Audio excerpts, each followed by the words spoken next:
Welcome to Tutorial 9 in the Practical RF Design tutorial series. I am Dr. Prakash Sangaran, a Keysight certified expert. In this tutorial, we will be learning the complete design guide of a reactively matched power amplifier from scratch.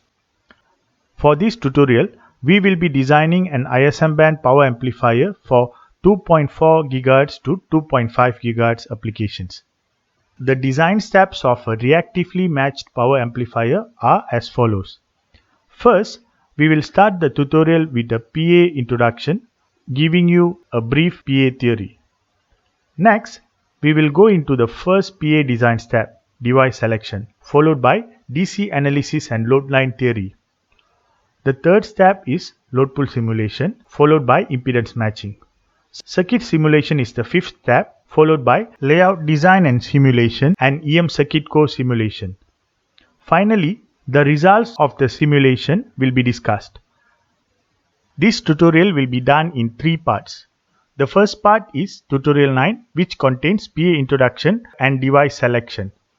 The second part is Tutorial 10, which contains DC analysis and load line theory, load pull and impedance matching. The third part is Tutorial 11 that includes circuit simulation, layout design and simulation, EM circuit core simulation and results and analysis. Let's move on to our first topic, the power amplifier introduction.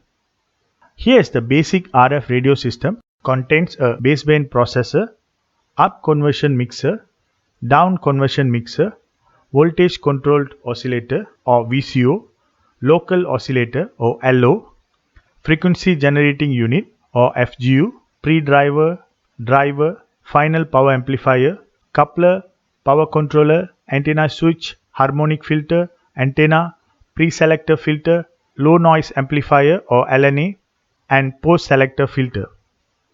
Each radio component plays a unique and significant part in achieving the end goal of receiving and transmitting information wirelessly over a long distance. The amplifier is one of the most critical subsystems of an RF radio system. The signal is generated by voltage control oscillator or local oscillator will be passed on to the RF power amplifier for amplification. A well-designed RF power amplifier amplifies the frequency band of interest with adequate efficiency and linearity. Let's take a closer look at the transmitter lineup. It contains VCO, pre-driver, driver, final power amplifier, antenna switch and harmonic filter. The power amplifier has three stages: pre-driver, driver and final PA. A single stage power amplifier usually cannot amplify the signal to an adequate power level for signal transmission. Usually, radios will be 1 watt up to 100 watts depending on the application. The PA configuration may vary according to the operating power level. These are some possible PA configurations. The first configuration is a two-stage power amplifier with a driver PA and final PA. The second also has a driver PA and a final PA. However, the final PA is either power combiner PA or push-pull PA. The third configuration has three stages, which are pre-driver, driver and final PA. PA stage specification and nonlinear transmitter lineup specification or system specification. Nonlinear transmitter lineup specification is done using Keysight System View. Nonlinear transmitter lineup specification contains the entire transmitter components such as pre-driver, driver, final PA, antenna switch, harmonic filter and antenna. This nonlinear transmitter lineup specification shows the overall specification needed for the radio to operate well. The specification for each PA stage is derived from this nonlinear transmitter lineup specification. In Keysight System View, we can include input power to each stage, output power from each stage, gain, P1 dB, PAE, harmonics and many other parameters for the nonlinear transmitter lineup specification. Nonlinear transmitter lineup specification needs to be done for all the radio supported power modes and should consider the worst case conditions such as lowest power and highest current drain. There are three main classes of operation available for PA. The conduction angle defines these amplifier classes. The transistor biased on as a function of input swing. Class A operation means the PA is always on and the conduction angle is 360 degrees. The theoretical efficiency is around 50%. This class exhibits the highest linearity and gain. The efficiency of this class is the lowest because it's always on. Class A PA will be prone to an overheating problem, so good heatsink design is inevitable. This is the Class A operation in a graphical form. IC versus VCE is shown in the graph. This is output current versus output voltage for the device we selected, BFQ790. This is the drawn load line, and for the Class A operation, the quiescent DC bias should be in the middle region of the load line, so the RF voltage swing will be unclipped. Class B operations means the PA is only on for half swing and the conduction angle is 180 degrees. The theoretical efficiency is around 78%. Class B is less linear and has less gain compared to Class A. Class B also exhibits less heating problem compared to Class A. One of the example of Class B is push-pull amplifier design, where each device conducts 180 degrees of the output waveform. Class B is prone to crossover distortion problems. This graph represents Class B operation graphically. IC versus VCE shown for the device selected, BFQ790. For Class B operation, the quiescent DC bias should be at the VCEO region of the load line so that the RF voltage swing will be clipped into half. Class AB is a combination of Class A and B. The conduction angle of Class AB is between 180 degrees to 360 degrees. The theoretical efficiency of Class AB is 50 to 60%. Class C has a conduction angle of less than 180 degrees, generally around 90 degrees. The highest theoretical efficiency we can achieve is around 80%. This class has poorest linearity and gain compared to the other classes. Class C also suffers heavy distortion. Similar to Class B, Class C is also suffering crossover distortion problems.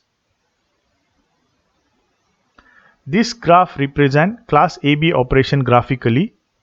The quiescent DC bias should be placed in between Class A and B. There are other classes of operations such as D, E and F. The device is intentionally driven into saturation using a square wave. This purposely avoids the linear region, operating the device only as a switch. Due to this, Class D, E and F amplifiers are often called switch mode amplifiers. On-off nonlinear switching makes conduction angle 0 and have theoretically 100% efficiency.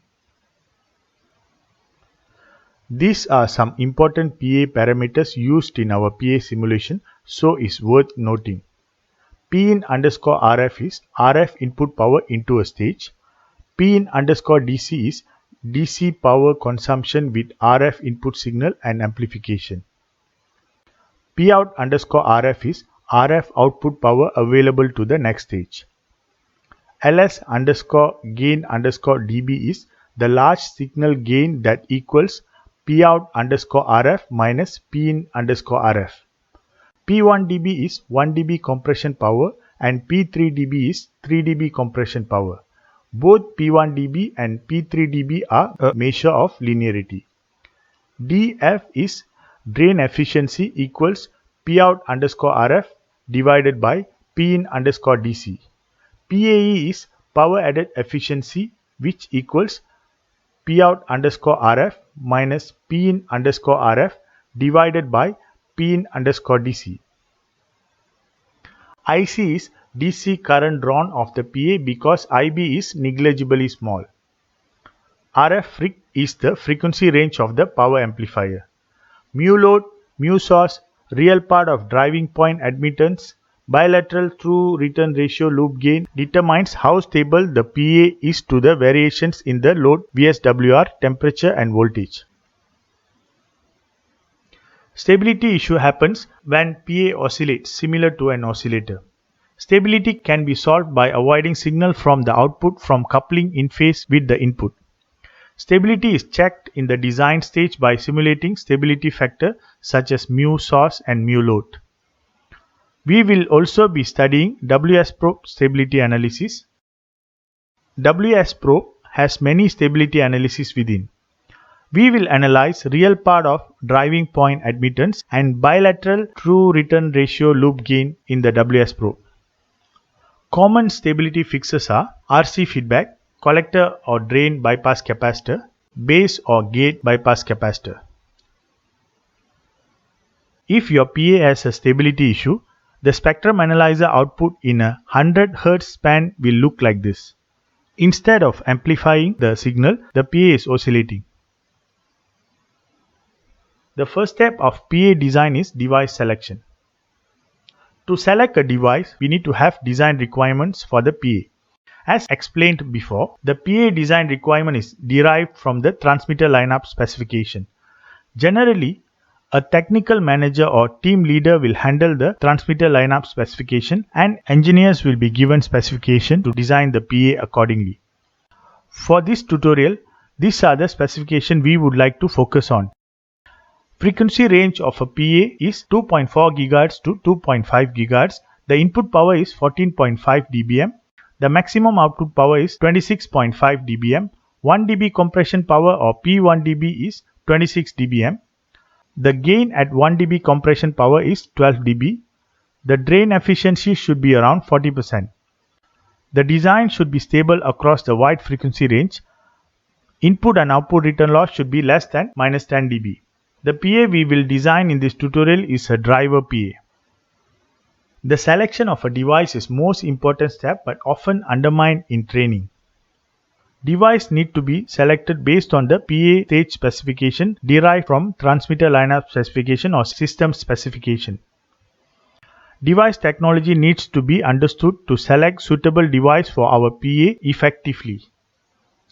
Please take a look at the graph attached here. This graph is taken from the Analog Devices website. As you can see, the device technology varies as we vary the power level and the frequency. For low power application of less than 1 watt, silicon germanium is most suitable. Gallium arsenide will be the right technology for power application between 1 watt to 6 watt and frequency range up to 100 GHz.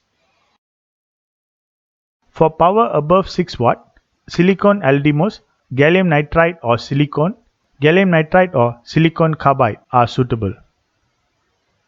For high power and low frequency application, silicon LDMOS is most suitable.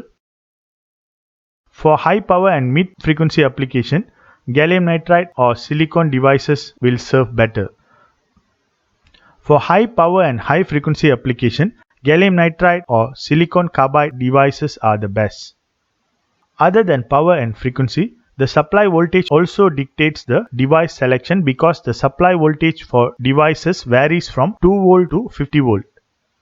To learn more about device technology, please go to the link given here. After an extensive search, BFQ790 is identified as the right candidate for the driver PA of our design. BFQ790 is NPN silicon germanium BJT from Infineon. These are the parameters of the selected device BFQ790 from the datasheet.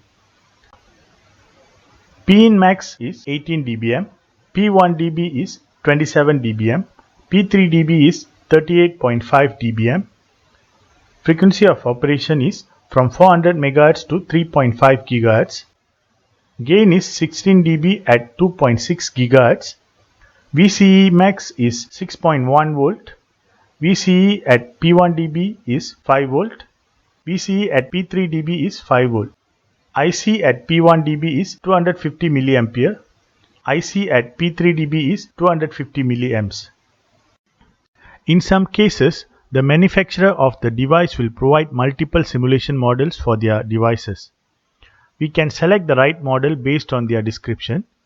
Another way of choosing a suitable simulation model is to compare IC versus VCE of the simulation model with IC versus VCE in the datasheet. We should select a model which closely matches the IC versus VCE plot of the datasheet. This is a template simulation in ADS. To launch this template, go to Design Guide, amplifier, DC bias point simulation, and click BJT IV curves. I have modified this template to suit our simulation. Let's look at my template. I changed the bias voltage, bias current, and replace our transistor here. Let's simulate and check the data display server.